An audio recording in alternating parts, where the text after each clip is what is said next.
all civilizations, they produced systematic knowledge about understanding social issues and trying to solve them. That's why I came up with a new concept I call societal science. So every civilization produced its societal science, and Western social science is the societal science of the Western civilization, and Islamic societal science is fiqh, because the subject matter of fiqh is amal, human action. So Muslims studied human action by using fiqh as a discipline. Muslims used fiqh to address social issues by using fiqh. So basically, fiqh served the same functions social sciences serve in the West. So we have our fiqh as Islamic societal science, and they have social sciences as their societal science. But today it's intermixed, especially in the Muslim world. So Muslims abandoned fiqh as a tool to understand social issues and adopted Western social sciences, and this is what I call intellectual dependency. Intellectual dependency. So we import social sciences from the West rather than producing ourselves by using fiqh. And what's the way out? The way out for intellectual independency is through rooted revival, basically using our heritage in social sciences, people like Ibn Haldun, Ghazali, Mawardi, and there are hundreds of them, using those resources to understand and solve social issues from our own perspective. Thank you very much, Hocam. So a follow-up question might be, so when we say rooted revival in social sciences, and you said that like social sciences is, emerge in the Western context to solve certain issues. So actually we do not, maybe we should say not rooted revival in social sciences, but societal sciences. Is this what you mean? So should we use that concept? Yes. As the title of our session? Yes, exactly. Rooted revival of Islamic societal sciences. Al-ulum al-madaniyya. Actually, this classification of sciences, like social sciences, natural sciences, and humanities, this kind of classification or taxonomy is made by positivists. So the positivists, they see physical science or natural science as a real science because it's measurable, it's observable, based on experimentation. Social science, they try to imitate the experimental quantitative methods used in natural sciences, and they try to become like natural sciences. That's why Auguste Comte, who innovated sociology in France, he called it social physics to make it similar to physics. So this was his goal. Then there are certain disciplines, they are not considered science. How do they call them? Humanities. Yeah. But from our Islamic perspective, no humanities, no social sciences, no natural, they're all ilm. Philosophy is ilm, history is ilm, fiqh is ilm, hadith is ilm. But from their perspective, these are not ilm, these are not science.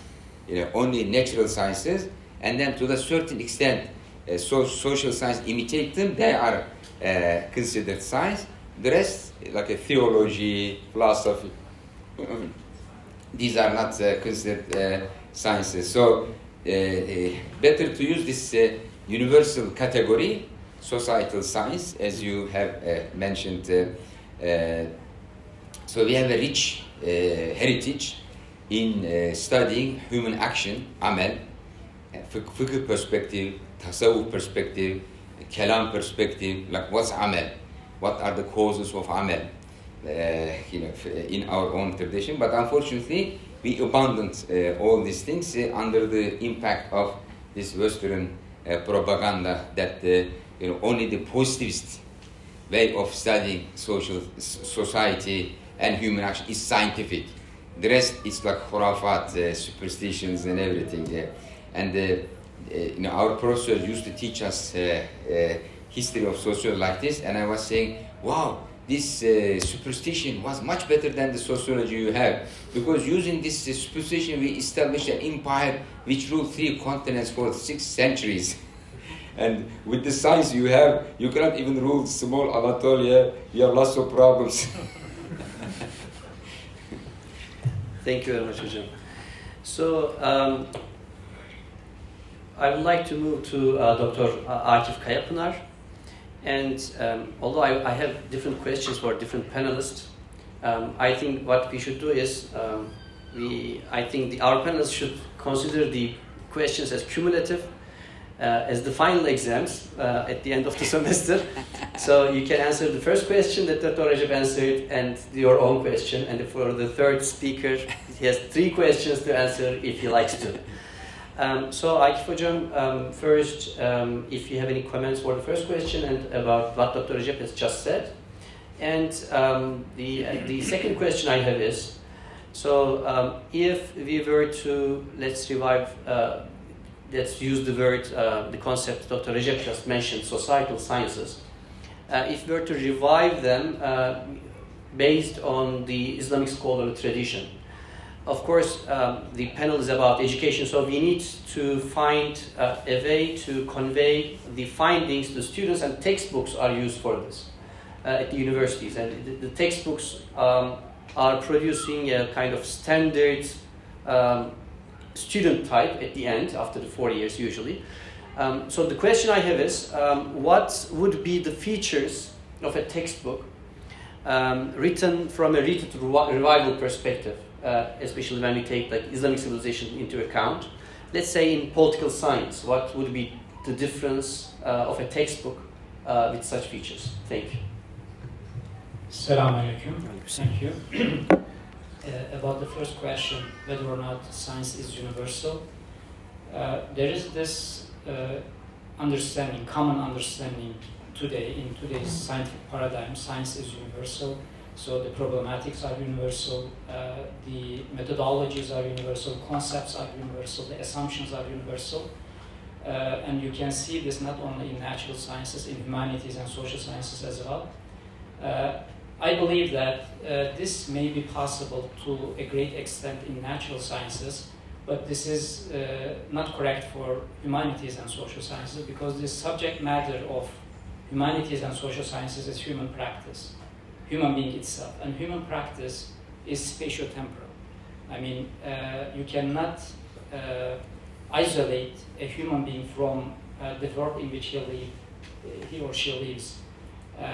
The culture in which he or she lives, the upbringing, etc. I mean, the environment itself is extremely significant. The symbolic system is extremely significant. Therefore, I believe that as far as humanities and social sciences are concerned, science is not universal. I may also come to other aspects of this issue, but let me try to answer your second question first. Textbooks, as you all know, writing textbook is actually the final phase of producing knowledge, because the knowledge available in textbooks are matured knowledge. It is accepted knowledge, common knowledge. So it is the final phase of producing knowledge. It is not easy, therefore, to write a textbook. You cannot start producing knowledge with writing a textbook if you don't have a common ground of that discipline, for example, of that knowledge. You have to start first, fundamentals, and these fundamentals tend to be philosophical, basically. So you have to first start with philosophical assumptions, and there would be a general consensus on these assumptions. After a while, these assumptions are taken for granted. Then other issues, if you are making economics, then you go to details of economics or sociology or political science, etc. So other issues come after that. So eventually, when you reach a certain level of maturity, then you write textbooks. As you all know, as far as political science is concerned, this is probably can be generalized to other disciplines in social sciences as well, but political science is very obvious. It is an American discipline. From its inception, and political science as a discipline was emerged towards the end of the 19th century, it was emerged within American context.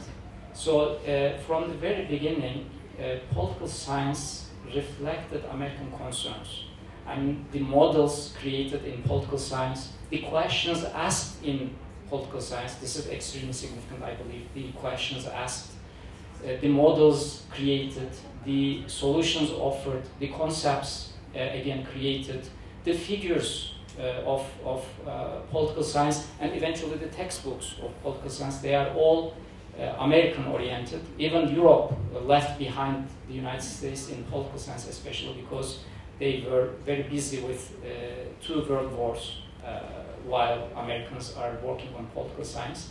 So even today, the textbooks available all around the world are American-oriented. But as I mentioned at the beginning, as Dr. Recep mentioned also, social sciences or humanities are not universal. So American concerns, when you bring them here through textbooks, and if you look at the textbooks used in Turkish universities, if they teach in English, they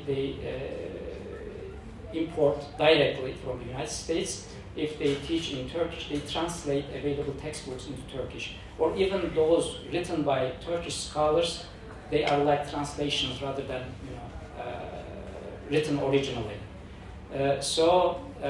Actually, what we do here is, in universities, in political science programs, what we do here is trying to answer the questions of American realities, social and political realities, trying to use the models created for those realities, trying to use the concepts, again, available, created in those contexts. So what we do here is actually, to a great extent, nothing to do with our realities, our social and political realities. So we have to be aware of this. Therefore, we have to write our textbooks. But to be able to write our textbooks, we have to create first the ground. Textbook is just a visible part of the iceberg, right? So we have to also work on the other part of the iceberg to be able to write a textbook. In my opinion, thought, I don't know how many minutes I have. Science is a branch of a broader activity, which is thought, collective thought. And I like to compare thought to an organism. And like organisms, thought, collective thought, can be alive or dead. A living thought is creative, adaptive, responsive, original, self-reflective, etc. A dead thought, on the other hand, is imitative. Lack of self-reflection is one other character of dead thought. Passive, reactive, cannot be in dialogue with itself, horizontally and vertically. By vertically, I mean, for example, in a dead thought, you cannot get into dialogue with your predecessors in history, or you cannot be in dialogue with your contemporaries in your societies or in the world. So when we divide, when we put thought, collective thought, on a spectrum in this regard, there is a huge difference between a living thought and a dead thought. And for a thought to be living, which will be also my answer to part of your first question, for a thought to be alive, I think it must meet at least 3 conditions. I was inspired by Ibn Haldun to derive these 3 conditions. The first one, the condition of authenticity. The second one is consistency, and the third one is universality. By authenticity, I mean the questions you ask must be your questions, the questions of here and now. The questions of here and now. So when you import, for example, American textbooks, you miss this point. You cannot ask the questions of your own reality, social and political reality. So first of all, we have to ask our own question. Let me give you an example. In American textbooks, political science discussions, the focus was mostly on the distribution of values, and this is reflected in the definitions of politics as well. Distribution of values. The order, the existence of political community, the existence of political order is taken for granted. They don't ask questions about the fundamentals of society. They don't ask questions about the fundamentals of order. What do they cared about was the distribution of values within an already established order. And if you look at the famous definitions of politics, and one belonged to Harold Laswell, for example, politics is activities concerning to who gets what, when, and how. Who gets what, when, and how. Another alternative definition belongs to David Easton. Politics is authoritative allocation of values, etc. So all these definitions, I may give other examples as well, all these definitions take the order for granted. In our reality, on the other hand, when we deal with these questions, actually we cannot catch the fundamental questions we have. The order itself is our basic concern, must be our basic concern. We could not even have a well-accepted constitution, right? We cannot even write a constitution in our society, or in countries like Turkey, not only in Turkey, but in non-Western societies as well. So we have to therefore ask our own question, the questions of here and now. This is the principle of authenticity. The second pillar of a living thought is, I believe, consistency and continuity. So your knowledge, your attempts, or your studies, your answers must be consistent with the principles of your culture, principles of your civilization, with the principles of your fundamentals, fundamental texts. For example, here in today's Turkey, it would be, the Islamic civilization and the principles of Islamic civilization, the fundamental text. It would meet the consistency principle, and the third one is universality. That means you have to produce your knowledge in a rational and experimental way. So you have to address to the rest of the world as well. I believe that Ibn Khaldun's work meets all of these criteria. That's why it is so valuable, I believe. Anyhow, when we talk about revival, rooted revival, I believe we have to meet these three criteria. When we talk about writing our textbooks, we have to keep in mind these concerns, these principles. Only then, I believe, we may have a living thought. Thank you very much, Hocam. So now I would like to turn to Dr. Brown. And the first question is, do you have any answers for the first two questions? And the real question is, we are talking about teaching social science, but we usually take this into account when we are talking about social science students. But at the same time, especially all around the world, the students of Islamic studies, do they need social science? And usually the answer is yes. But the more important question is, what kind of a social science education do you think the students of Islamic studies should get? Are there any, in your opinion, any disciplines or topics which are more required than others? should we educate students of Islamic studies in different branches of social sciences, and why and how? Thank you. Assalamu alaikum. Bismillahirrahmanirrahim. Thanks very much for inviting me. I have a question. What kind of plant is this? Is this a basil plant or a pepper? Anybody know? Anyway. Also, I apologize for wearing a short sleeve shirt. I'm here on vacation. I didn't bring any formal clothing. So, I was really interested in these previous answers, the previous questions. It's fascinating. I think it's interesting. There was a school which kind of still exists, although it's been through a lot of different changes, and I'm not sure what it's doing right now, but at IIIT, International Institute of Islamic Thought, I think they have offices around the world, but they had a project in the US in the 1980s and 90s, the early 2000s, called School of Islamic Social Sciences, which is very interesting. And the chief scholar there was an Iraqi scholar named Sheikh Taha Jabir al-Alwani. He died, I think, in 2014, rahimahullah. He was a great scholar. He's one of the tahqiq of Mahsul, the big Usul fiqh book of Imam Fakhr Razi. So he was very interested in this idea of Islamic social sciences. And I remember asking him about this, and I asked him precisely this question, like what would social sciences do for Muslims? And his idea was, the example he gave, he said, we talk about, let's say, if you, I hope this is not offensive.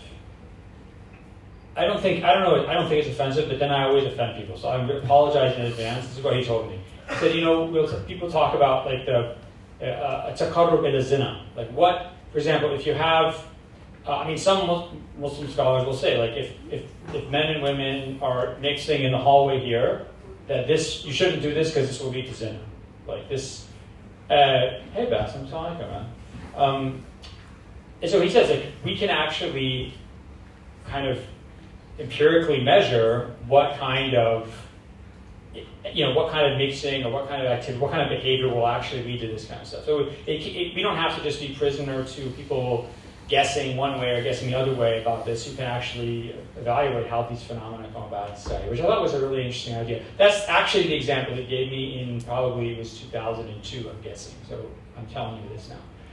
The second, it's interesting because Muslim scholars, and I was told I was going to talk about history, but you didn't ask me about history. So I'm going to put history, I'm actually a historian, I don't know anything about social sciences, but for example, Muslim scholars historically, what I find very interesting about history as a kind of a box of wisdom, it's like a well of wisdom for Muslims to draw from. You see how Muslims in the past have met the challenges that they encountered, and then you can see what kind of methods work for us today.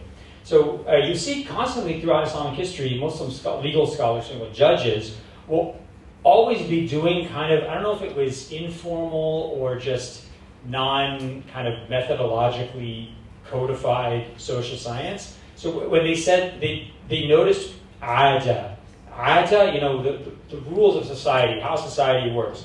So in the Hanafi school, for example, in like the earliest book on judgeship in the Hanafi school, Al-Khassaf, in the 800s of the Common Era, he has a book where he talks about how, if there's a rich person, and they say, someone is like upper class person, they say they're bankrupt. They don't have any money. They owe people money, but they say, I don't have any money, I'm bankrupt, they can't pay. Put them in the dead prison for 3 days. They can't really, generally, someone who's high class can't handle more than a few days. Right? So you can see they had a sense that, like, if you put someone who is, used to rough living, they'll be like, prison, that sounds great. Like, I don't have to pay for food. Like, I have a place to sleep. I don't mind this. Someone who's like, they're away from the internet, they're away from their French press coffee maker, then they're going to just break in a few days. So it's very interesting. They had a class-based understanding of how society functioned. That people from some regions, their their customs were different from other regions, so they're going to act differently in a court situation or in a dispute. So they were already using the social sciences, just wasn't in the kind of methodologically codified way that we have today. So I think similarly, if you think of the social sciences as just a way of accurately understanding the way the world works around you in your society, in particular as it involves certain social challenges or problems, like the Muslim scholars have always done this, and the question is, of course, we have to watch out, right? If we get a political science textbook or sociology textbook, it comes with its authors and its authors' backgrounds baked into that, and we have to take that into consideration. But to the extent that it can be that the science can be separated from those biases, then it can be useful, I think. So that would be my answer. Okay, let me ask you a history question, Dr. Brown. Then. I feel like I can't get two questions. I have to go to the next person. Okay. And then I'll answer later. Okay, inshallah. So, Recep Hocam, I would like to turn to you. So, in your opinion, let me put it in this way. So, there have been criticisms to mainstream social science education since 1960s, 70s, especially with the post-colonial paradigm or theories. In your opinion, what should be the relation of the rooted revival in social science education to these alternative projects, or in what way do you think the rootedness in the Islamic scholarly tradition complement these efforts? Okay, let's first start with your expression, mainstream social science. What's mainstream social science? What makes a social science mainstream? Mm-hmm. Because there are many schools of thought in social sciences, like French, German, American, British, and within those countries there are different schools of thought also. So those countries, they export their social sciences to their colonies. Like French exported French sociology to French colonies, and Americans exported American social sciences to their colonies. And those social sciences, they are used as instruments of cultural colonization to brainwash people in those countries, to make them think the way the colonizers want them to think. It's about family, about now recently gender. So this gender ideology is now being presented as science, and all social scientists, by the way, history is also social science, according to some people, but some people don't count history as a science. See, these are all debatable things, and so they use social science, to justify their political goals, economic goals, cultural goals, and today, as far as I see, that social sciences are used as an instrument of justifying particular ideologies. And the most recent example of this is this gender alphabet ideology. So they try to justify it using psychology, using sociology, using other disciplines. So this is a clear example that they are not after truth, they are after justifying their interest and ideological purposes. So that's why there is no mainstream sociology. Mainstream sociology is the sociology supported by the main power and installed in the educational institutions. And that's why those education institutions, they are instruments of modernization, they are instruments of westernization, rather than trying to teach some truth about the reality in which we are living. So you have to be very much aware of this. But they come with the gown of science. They come with the guise of science. They try to use this authority to justify and present their ideologies. So in that context, what we need to do, we need to be comparative and critical. We cannot simply dismiss and completely ignore all this hegemonic discourse in the world. We have to be aware of it. but at the same time, we have to be aware of our own view on those issues. So, like, read Marx, Freud, Foucault, but at the same time, read Ibn Haldun, Maverdi, Ghazali, Katib Çelebi, also on the same issues, develop a comparative perspective. But they never like this comparative perspective because they present a Eurocentric perspective in social sciences. And even when they say comparative sociology, it's a comparison between Marx and Weber. No Ibn Haldun in the picture. It's a comparison between Marxist and idealist. So we have to go beyond Eurocentrism, and when you go beyond Eurocentrism, what you have Ibn Haldun, you have fiqh, you have tasawwuf, to study and understand human action. And for the root to the revival, Ottomans, they were all Haldunians. When you read Ottoman literature about politics, economics, state structure, they always make references to Ibn Haldun.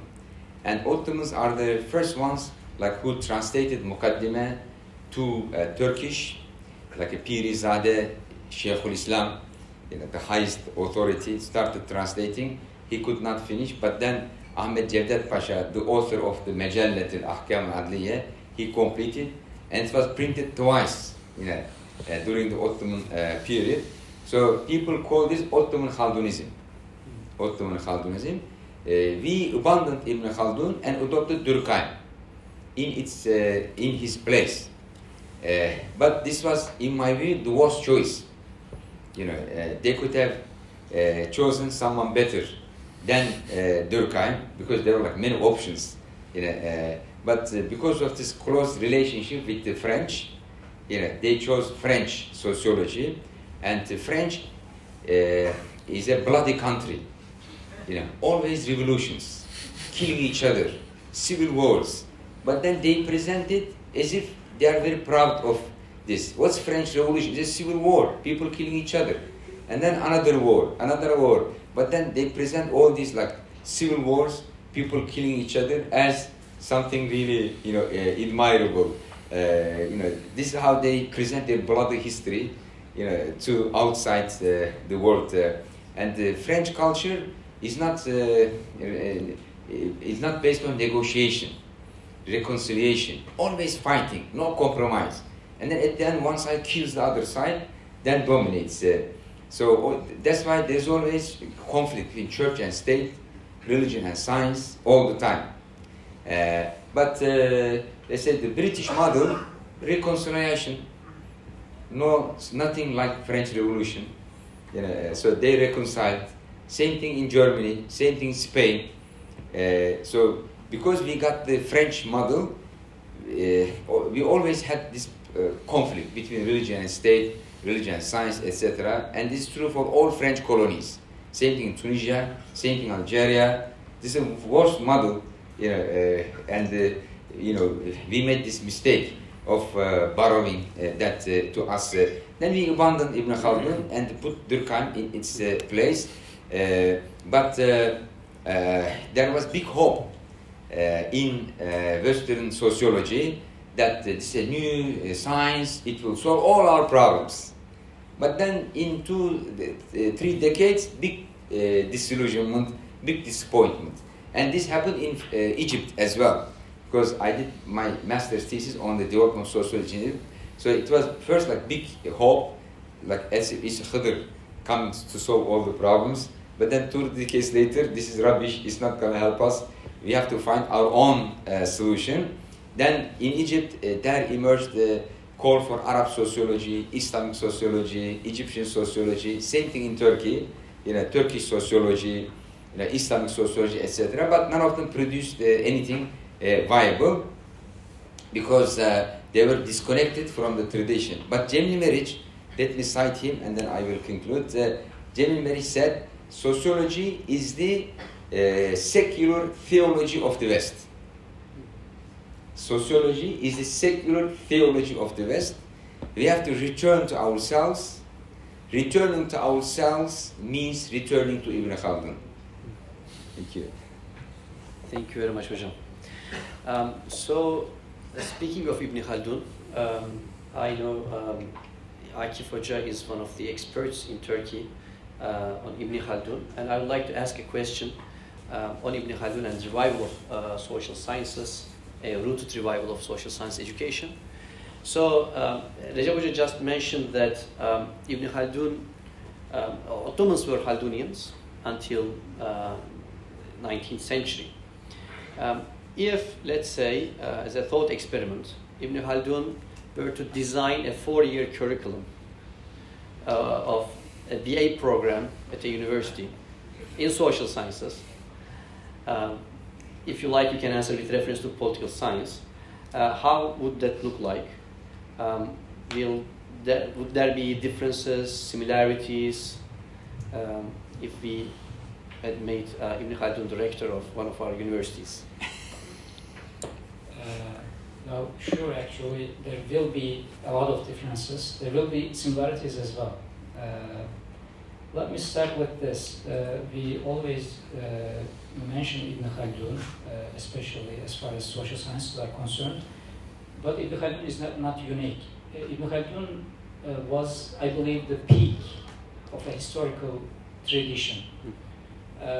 He combined several different ideas, findings of his predecessors, starting with Taberi, Mesudi, Jahiz, Tusi, and many others actually. So, therefore, we always give Ibn Khaldun as an example. That doesn't mean that we have only Ibn Khaldun. Ibn Khaldun is the peak, so he is the probably the ideal example of making social science in the Muslim world or in Islamic civilization. As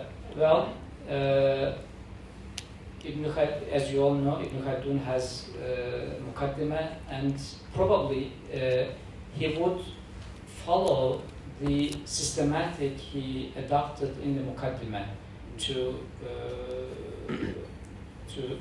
prepare a curriculum for. You said political science, but I believe Ibn Khaldun wouldn't separate political science or studying politics from other parts of social sciences. In this regard, his Science of Umran, Ilm Umran, it looks like Aristotle's Politique rather than political science in today's world. As you probably all know, Politique, in the sense Aristotle used it, was also a collection of disciplines within social sciences. It included psychology, ethics, politics, economics, and sociology, of course. So in this regard, Ibn Khaldun would prepare, first of all, a curriculum for social sciences, the Department of Social Sciences rather than Department of Political Science. Secondly, he would again locate studying politics or studying society within a greater whole, within the greater whole of knowledge.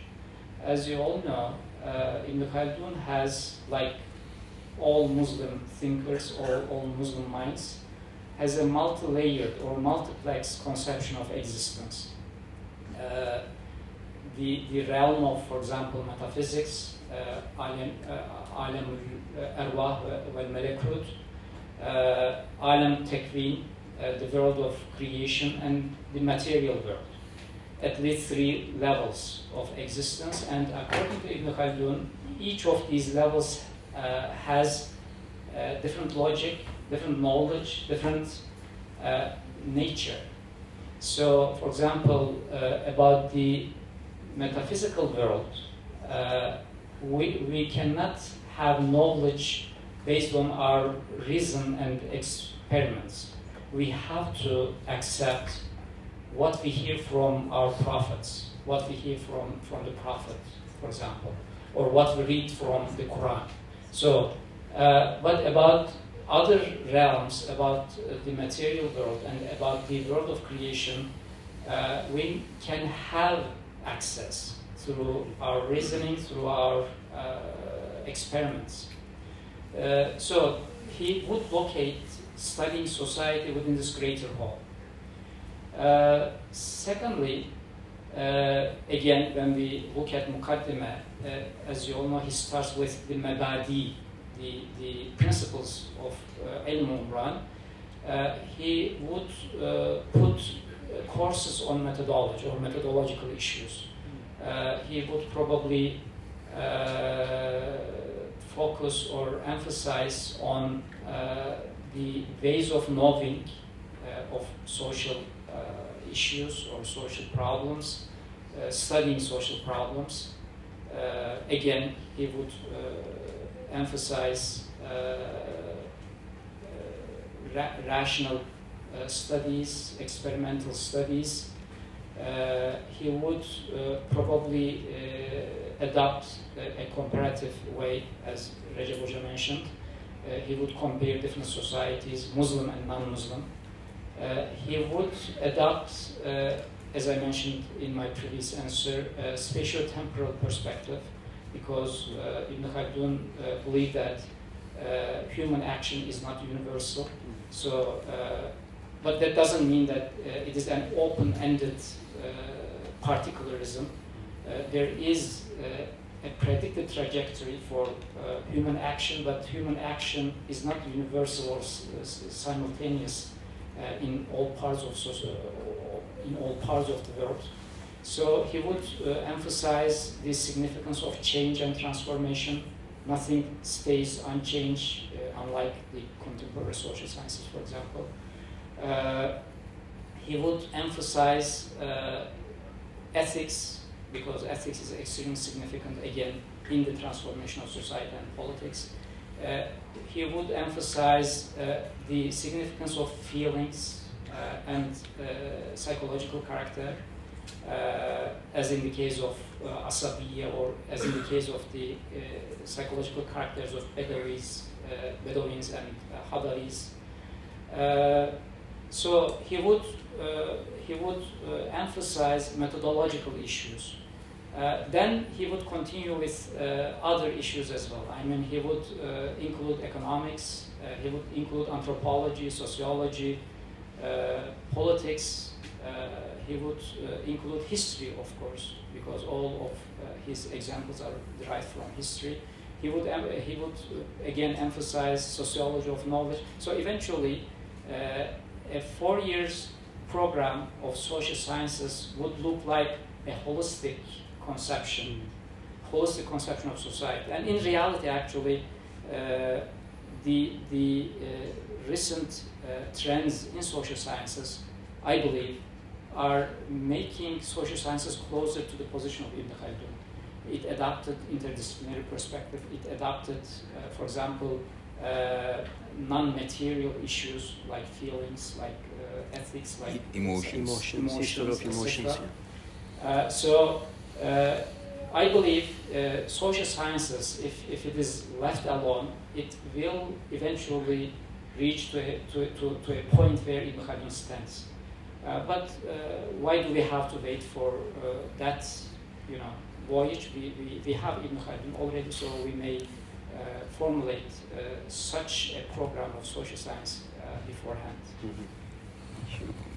Inshallah. Thank you very much, Hocam. So I would like to turn now to Dr. Brown again. The question I have, in addition to the previous questions, if you have any comments on previous answers by two of our panelists. So if we take the history of Islamic scholarly tradition into account, can we say that the current style of education at modern universities in history, in sociology, in different fields of social science, can these be complemented in what ways by the history of scholarly Muslim tradition?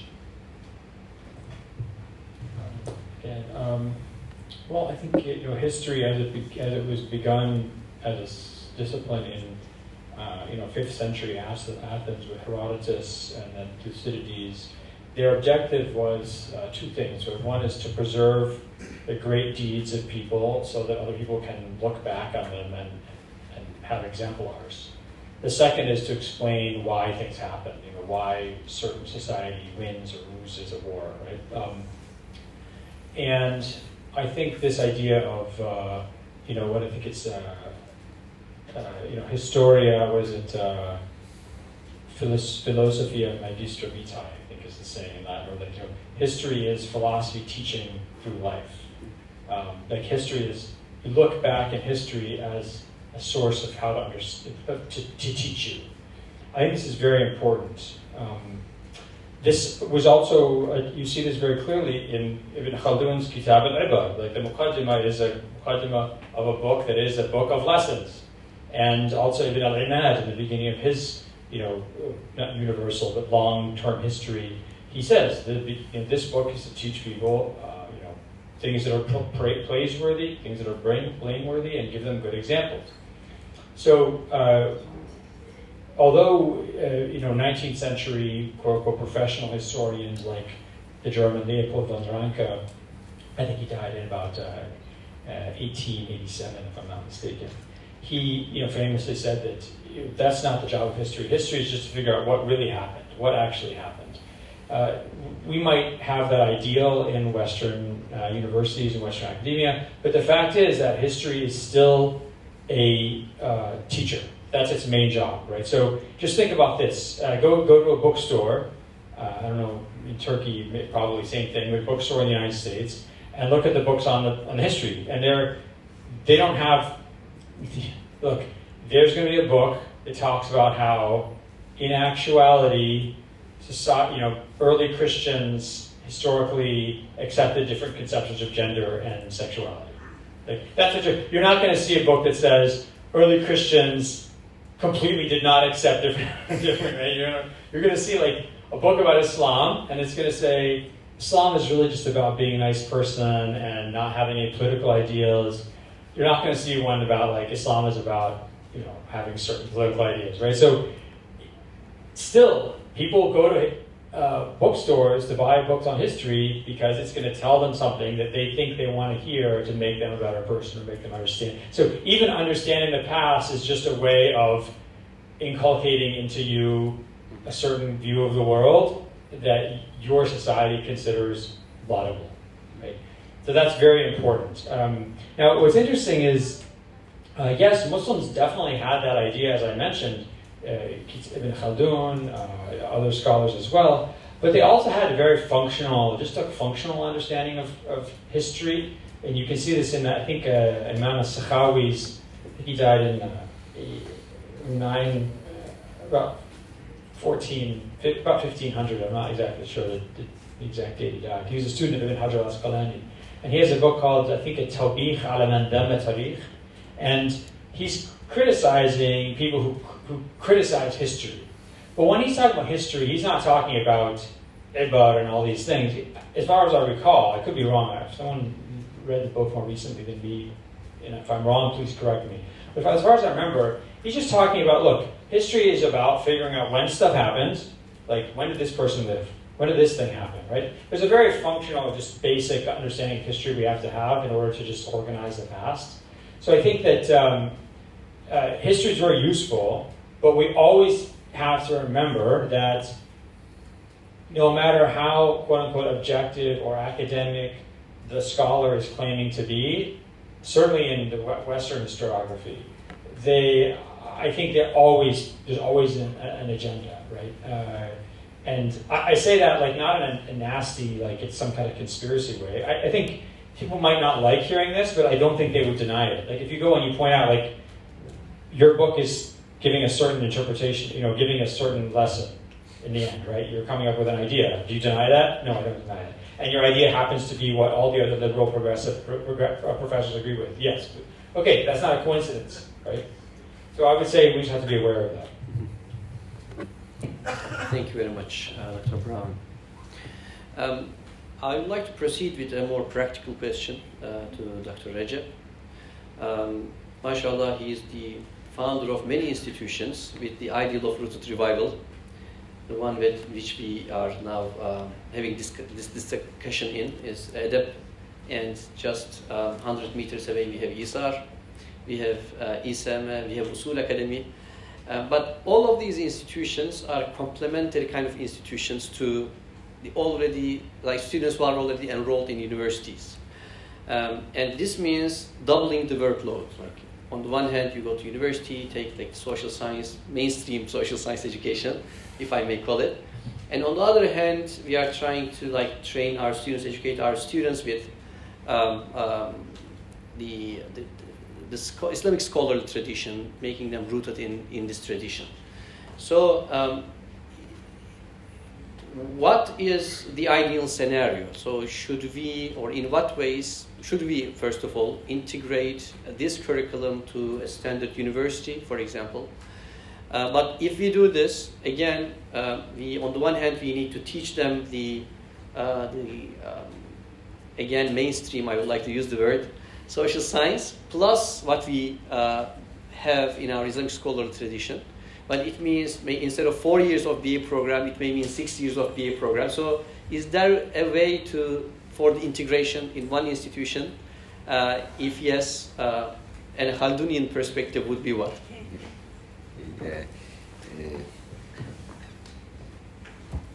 Islamic view in education is comparative and critical, and this originates from the Quran.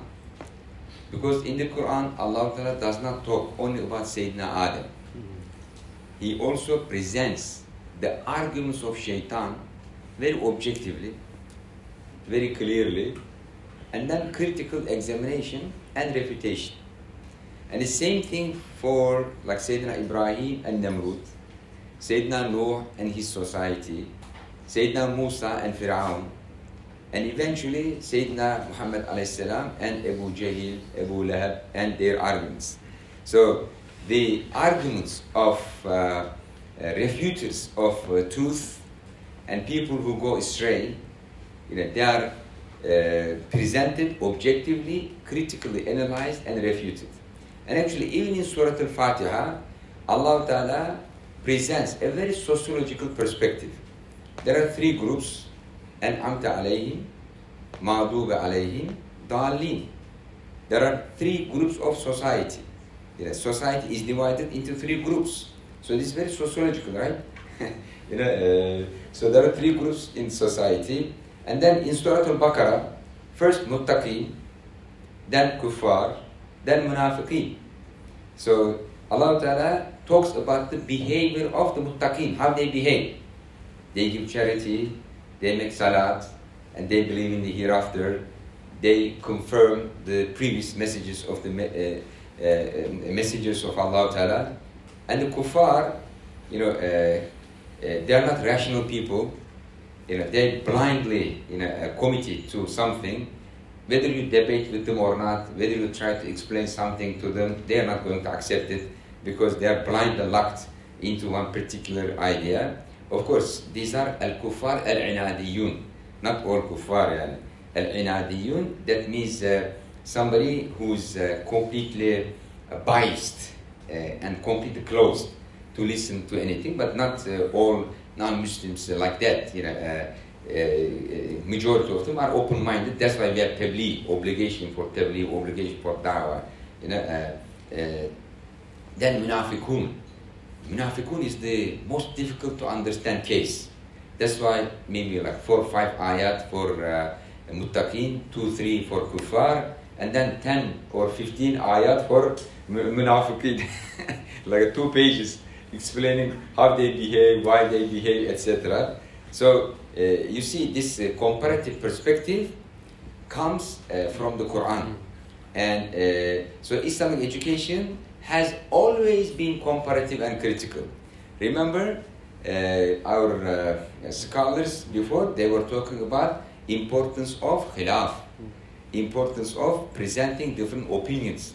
And this is the reason why this sheikh got angry at his students who presented only the Shafi'i view without the mukhalifin. So this being comparative and critical is an inbuilt part of Islamic education throughout history. This is true for fiqh, for tafsir, for hadith, for ilm al-kalam, even in tasawwuf, it's all there.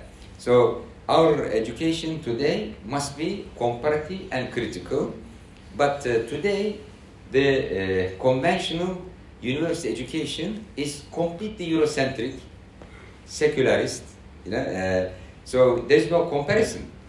And this is not education, this is indoctrination. Like on one view being imposed on the students. And Tom Bottomore says that in the non-Western world, education is only a tool of Westernization and modernization. It has no academic goal.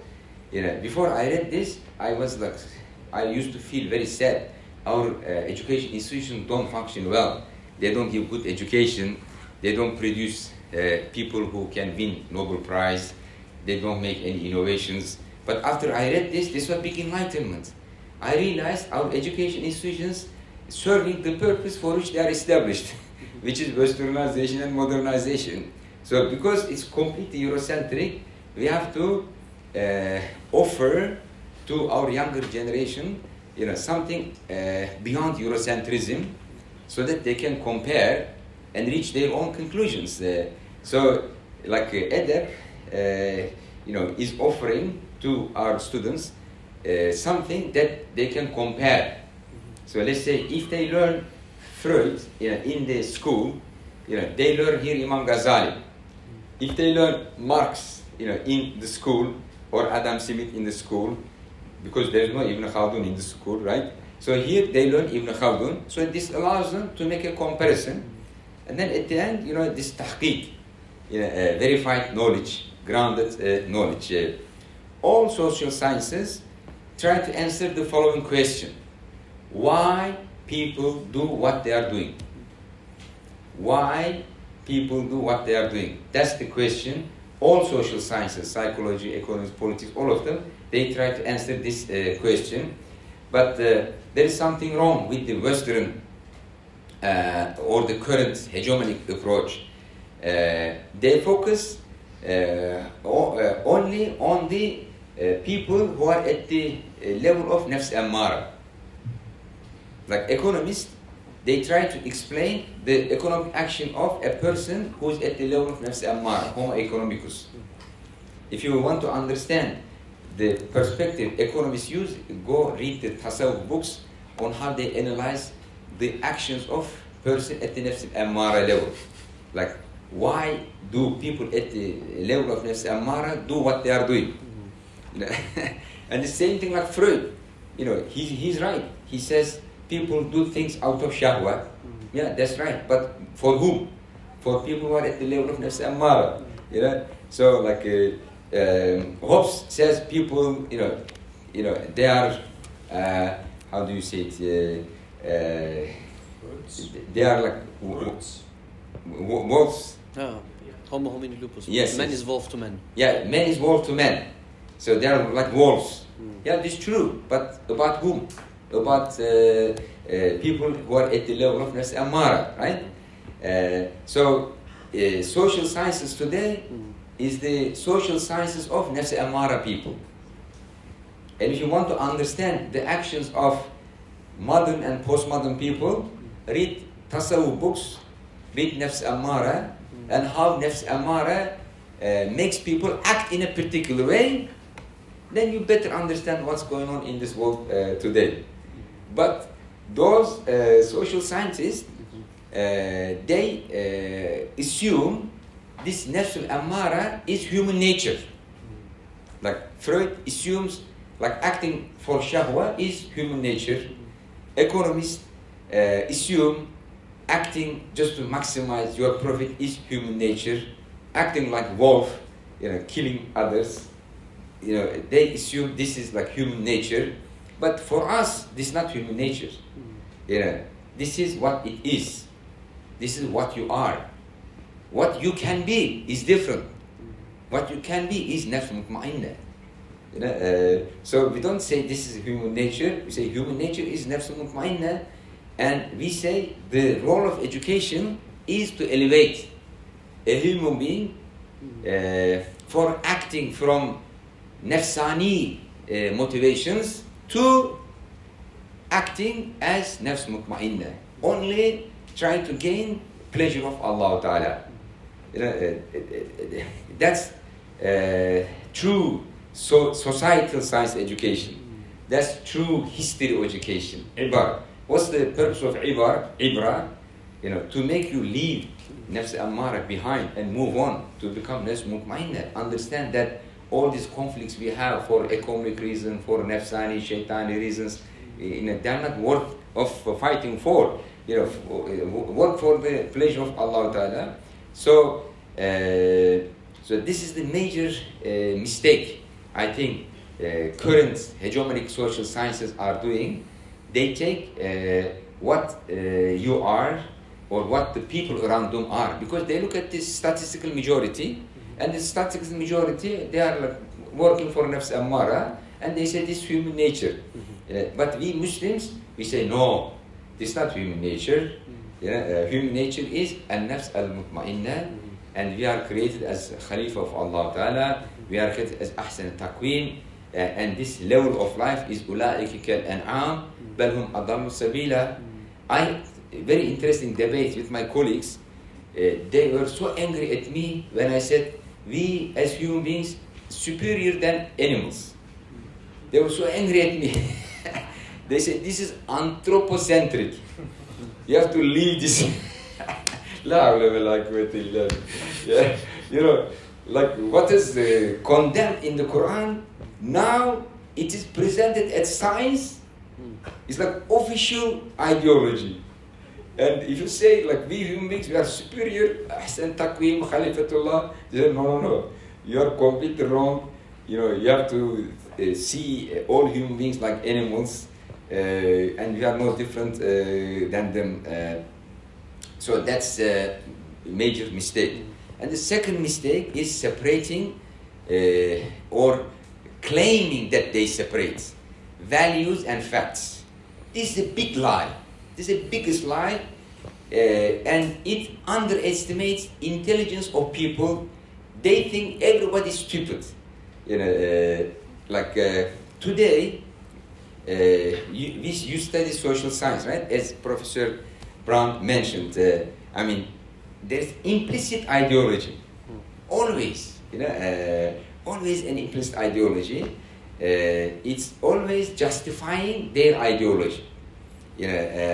Providing justifications for their policies and politics.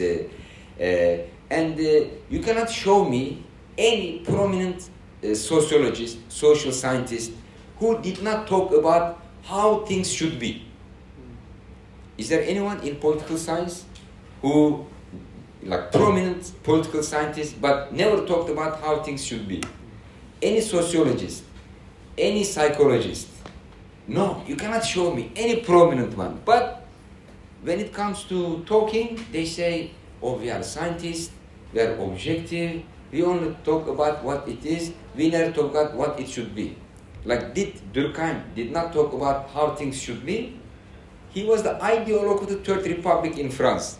Like Anthony Giddens in UK, his textbook is like standard everywhere. He was the ideologue for the Third Way. And Habermas, none of them, they were all, but when it comes to talking, they think people are stupid, they will accept this kind of claim. This is never true. But fiqh, and we are very open that we don't separate what it is and what it should be, and we see that the goal of education is to elevate people from nafs al-ammara to nafs al-mutma'inna, and we analyze people's the cause of the people's actions depending on their level of nafs. Like when you analyze how people at the level of nafs ammara act, you have different analysis because they are motivated for different reasons. And people at the level of nafs al-mutma'inna, they act for different reasons. And this comparison comes from the Quran and is part of our education, and it should be revived today, inshallah ta'ala. Thank you very much, Hocam. So I would like to ask a final question to both Akif Hoca and Cantan Hoca. So Dr. Recep mentioned the books on tasawwuf, especially the chapters on Nefsul Emmara, to understand the modern man. So the question I have is, so this is, I think, a good example of using, let's say, traditional texts to understand or to make them in communication with the modern questions. The question I have is, in what ways old or classical books taught to us, especially in social science education? So, modernity changed the landscape a lot, and most of our what we call traditional books or classical books are from pre-modern era. Things changed a lot.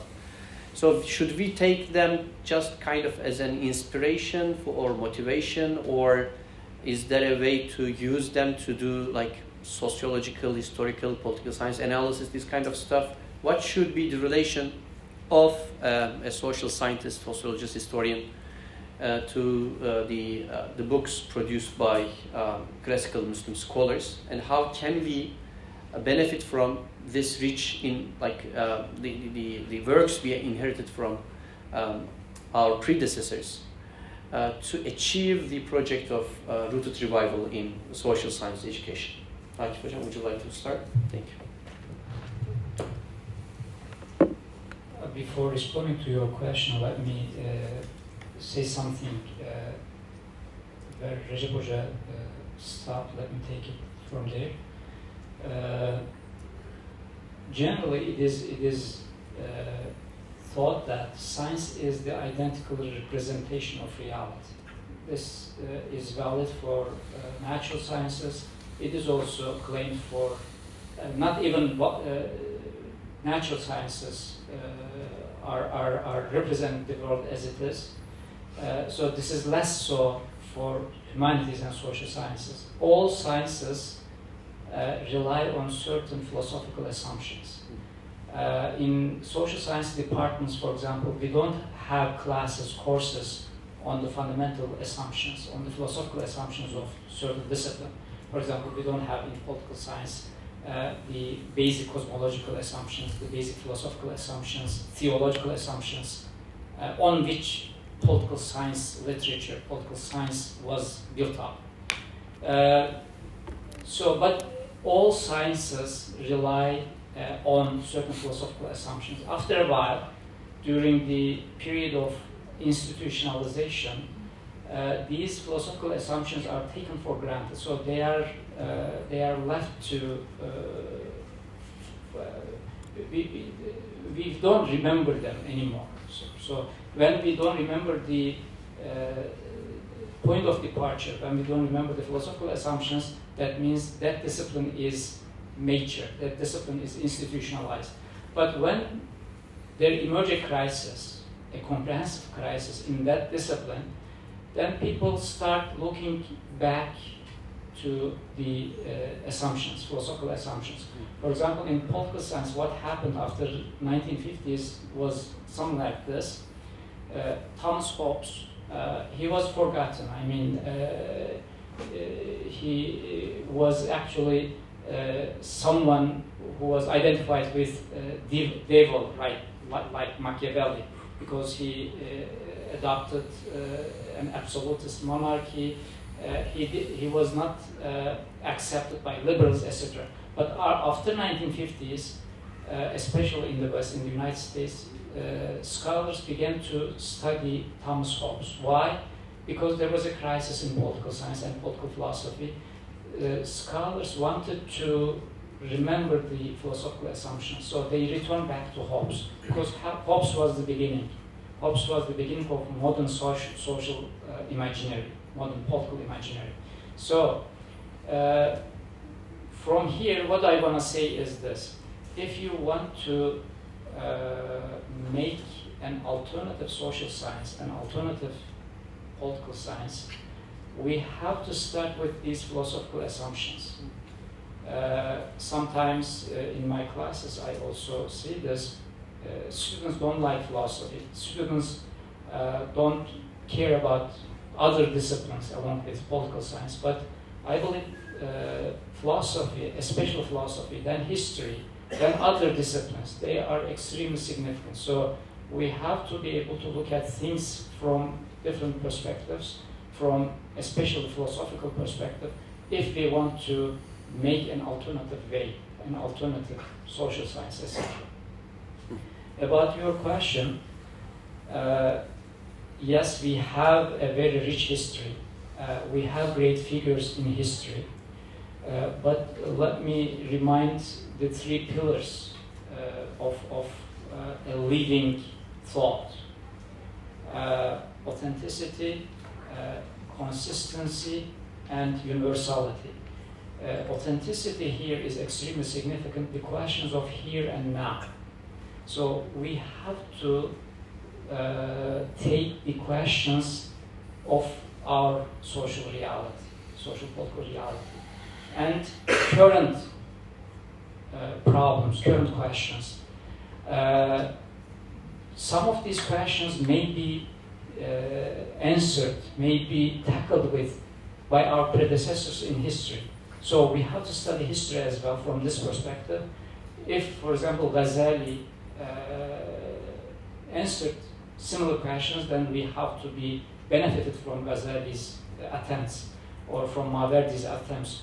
But we have to focus on today's questions and our own social questions. History is extremely significant. This second pillar was consistency. Why? Because we are part of a long chain, right? So to be able to be consistent with us, to be able to be part of a greater whole, we have to again start from our first principles, from our sacred texts, from our fundamental principles. Then we follow the methodologies, the approach, the models developed throughout history. Then we have to add upon them.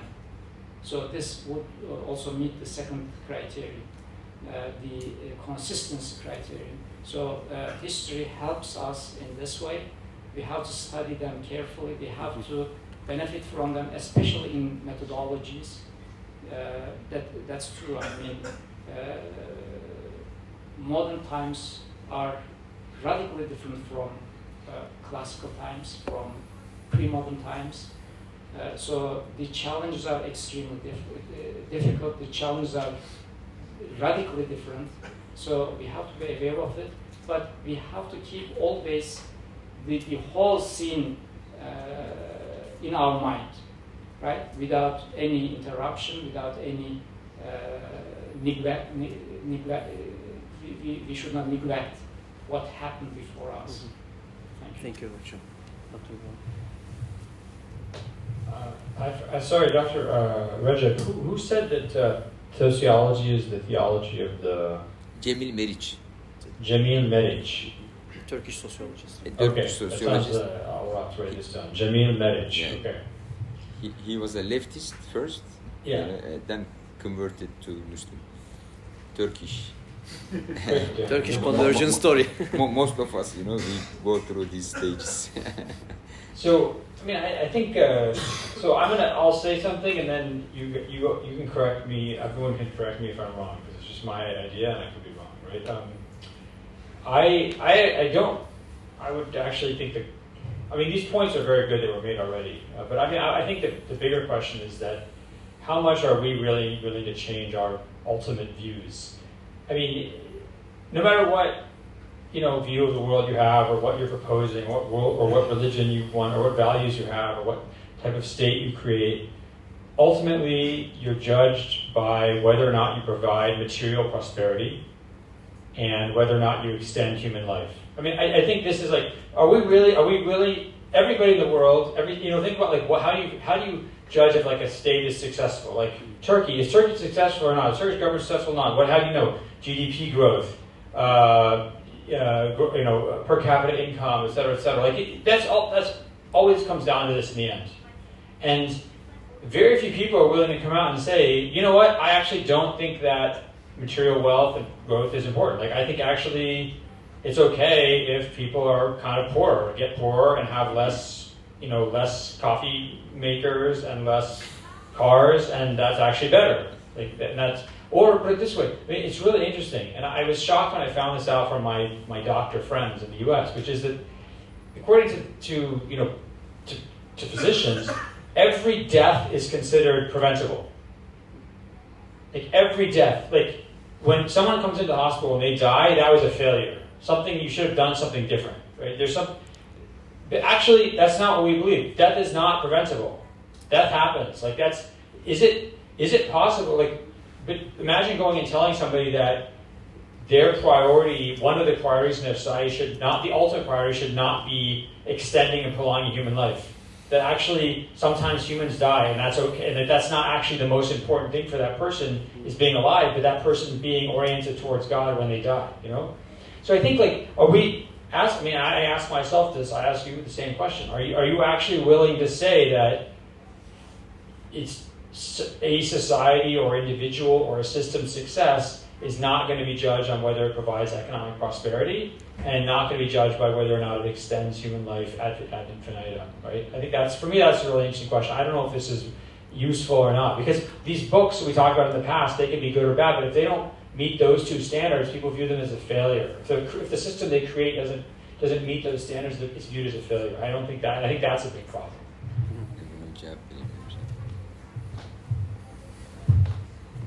Actually, this is a very good point because when you talk about Islam and religion, the automatic assumption is that you are kind of rejecting the world and worldly prosperity, etc. But just like Islamic view is just the opposite because we established in the past the richest, civilization in the world. People were like so prosperous. And there was equal distribution of wealth. I mean, in some places they could not find people to give zakat. So, adopting Islamic paradigm does not mean like we will ask people to accept poverty or misery. Just the opposite. When you look at Da'iratul Siyaseh of Ibn Haldun, he emphasizes this a lot, and same thing in the Muslims became much richer. I mean, when you look at the regions, Islam spread, they became richer compared to the pre-Islamic period, like the Mecca, Medina, like all this central, like Sharq al-Awsat, and then like the Turks, like all these regions became richer because the Islamic societal science, brings this prosperity, justice, and so because the religion of the promise of our religion, as-salah fi dunya wal falah fil akhirah. So Islam has a two-layer promise, prosperity and happiness in this world, and also in the hereafter. This is one of the issues that we have to emphasize, inshallah. Thank you very much, Hocam. So, as the last speaker of this panel, I would like to now turn to Dr. Danish Naeem. As those who attended the first two sessions may know, we have student testimonials at the end of the panels. So, Dr. Danish Naeem is a graduate of ISAR, and I would like to hear from him about his observations and his experience about how education at the university plus ISAR, especially with respect to social sciences or his major field, affected his understanding. How, for example, Dr. Naeem, do you feel that you have kind of your education at ISAR produce a kind of rooted revivalness or rootedness at least in the Islamic scholar tradition, which help you to understand social scientific issues better, especially, as I said, in your major field? Thank you. Thank you for this. Thank you for Recep and all the other participants. So my journey with Islamic sciences did not begin in my university. when I was doing law in university, I was actually looking for where to find these sort of insights and this sort of knowledge, but unfortunately I couldn't find it because I couldn't access this type of program then. I could only find it later when I was doing a PhD and I finished my program at ISAR. So the concerns that affected me then were what I came across several times in my legal educational journey. Were at several points, Masala, I wanted to find out, what does Islam say about this particular issue? Masala, what does the jurist, the Islamic jurist, think about these issues in his paradigm? For example, I can give you a couple of examples, perhaps from criminal law. In criminal law, we have this issue of the criminal act, which is composed of the mental component and the physical component, the mens rea and the actus reus. So the mens rea, which is the mental component, the judge uses certain methods to discover how the mind of the criminal reached this act. So they figure this out using the one way is to use the mind of the man on the clapham, as they call it, the clapham omnibus, the layman on the street. How would he think? Would he find it reasonable to act in this way? So I was very interested to know what the fuqaha would say about this. So, masala, when we come to Hanafi fiqh, so Imam Abu Hanifa talks about how the instrument of the murder is used to derive the mindset of the murderer, the criminal. If it's a sharp instrument, then that means that he had the intention to commit the crime. If it was a blunt instrument, then this intention wasn't there. So the instrument itself becomes the means by which you discover the mental state of the criminal. But when it comes to the other side, the other paradigm, you somehow derive it from different elements surrounding the event. Another thing I could think of is, let's say, you have the evidentiary law where the prosecution is supposed to bring evidence to confirm that this person committed this crime. So where did this principle come from? That the prosecution must prove it. Why not the defendant? So an answer could be found maybe in the ilm of munazara, where you have a claim which is made and the claimant must prove his claim. So the burden of proof falls upon the person making the claim. So these are all insights which, if I had known, I would have been very happy and very fulfilled, and I could have perhaps, making this comparison, led to further developing my knowledge and my understanding of how human beings work and how the human mind works. So another issue is that of the fragmentation of knowledge. We find that all the disciplines, they don't seem to be connected to each other in any way. History is different from law, which is different from political science, which is different from sociology. So they are all fragmented, and there doesn't seem to be a relationship between them, any hierarchy or so forth. So we find this sort of relationship, this systemic nature in Islamic law or Islamic and the Sharia, where we find kalam, and then those assumptions which we discover from kalam we use in other sciences, and we use Usul al-Fiqh as the assumptions from Usul al-Fiqh we find it in fiqh and so on. And masala, a science like Usul al-Fiqh is based upon other auxiliary sciences like lugha, like balagha, like mantiq, and so on and so forth. So if I had this opportunity, I would grab it with both hands, if I were to have this chance. Thank you. Thank you very much. Thank you very much, Dr. Naeem.